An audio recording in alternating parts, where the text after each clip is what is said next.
your #1 news team covering the North. The Bahamas Tonight, Northern Edition. Welcome back. Progressive Liberal Party, former Member of Parliament for the West End and the Bimini constituency, Obi Wolscombe, and the 3 branches in that constituency donating 3,000 medical-grade masks to the Grand Bahama Health Services for essential workers on the front line in the fight against the COVID-19 pandemic. PLP stalwart councillor for the West End and the Bimini constituency, Lloyd Grant. We want to say thank you for your selfless sacrifice that you make every day, especially during this pandemic.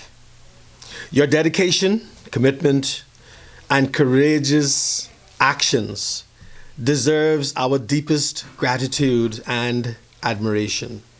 Your service to patients is saving countless lives, and it's making a huge difference in our community and in our wider nation.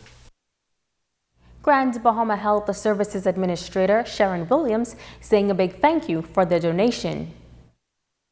We will definitely use these precious commodities that's been provided to us and donated and distributed to all staff of Grand Bahama Health Services so they may be very well protected as they do their jobs. Now also on hand for the donation was Chairman of the Grand Bahama Health Services Task Force, Dr. Frank Bartlett, who says that masks have become symbolic of COVID-19. But he says he'd like to impress upon the public that the masks are just one aspect of the measures to prevent the spread of the disease. Other measures that we have to take have to do again with hand washing.